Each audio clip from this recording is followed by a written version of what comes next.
Geppetto was an old carpenter who lived alone, but always dreamed of having a son.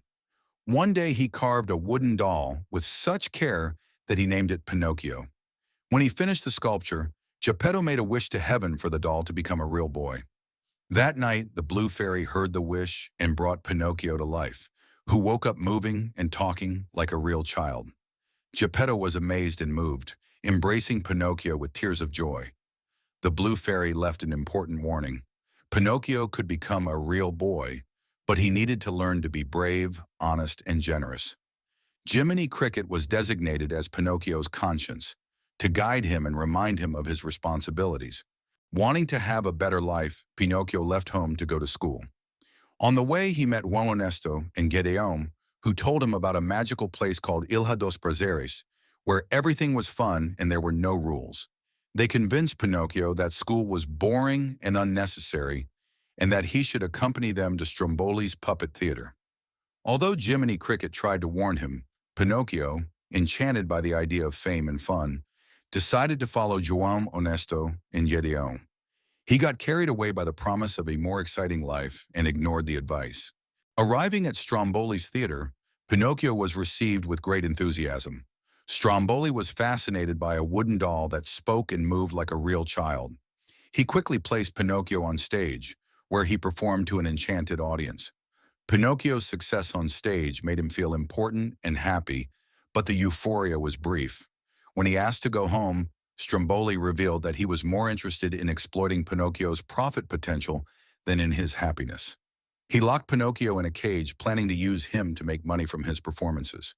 The blue fairy returned to help Pinocchio, who was crying and regretting his bad choices. When asked why he hadn't followed the advice and gone to school, Pinocchio began lying to cover up his mistakes. Every lie he told made his nose grow even bigger.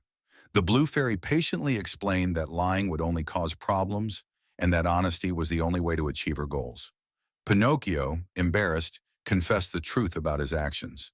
The blue fairy, with a gesture of compassion, freed him from the cage and warned him about the importance of being truthful and responsible. After being freed, Pinocchio made a new promise to be a good boy and decided to return home. However, when faced with a new temptation, he found a group of boys heading to Pleasure Island, a place where rules didn't exist. They were excited by the idea of unlimited fun and convinced Pinocchio to join them. Even though Jiminy Cricket tried to warn him, Pinocchio gave in to temptation and went with them. On Pleasure Island, Pinocchio indulged in irresponsible fun, not realizing that he was ignoring his responsibilities and commitments. On Pleasure Island, Pinocchio discovered that children who misbehaved were being turned into donkeys. He noticed that he was starting to transform too, with donkey ears and a tail. Scared and desperate, Pinocchio tried to flee the island, but the transformation was becoming irreversible for many of the boys.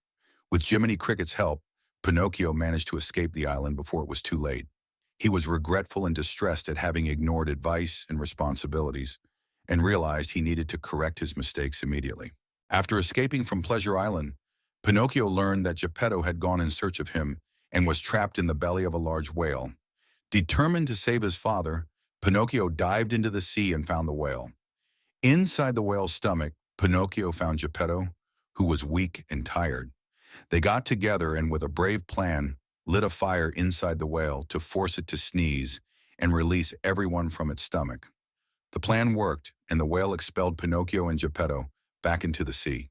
Pinocchio and Geppetto, after being expelled from the whale, faced a long swim to shore. Exhausted, they finally reached the beach and were greeted with enormous relief and happiness. Pinocchio promised himself that he would never disobey his responsibilities again and would dedicate himself to being a good boy. They returned home, where they were greeted with warm hugs and joy. Pinocchio had learned the importance of responsibility and honesty, and his journey was not in vain. Back at home, Pinocchio began to behave like a real boy. He dedicated himself to helping Geppetto with all his tasks and returned to school with determination. His transformation into a real boy was marked by acts of kindness and responsibility. He helped his neighbors, studied hard, and became an example to everyone around him. The Blue Fairy returned to congratulate him and confirmed that due to his efforts and good conduct, he had become a real boy. Pinocchio's story ended with a happy ending. He and Geppetto lived happily and fulfilled.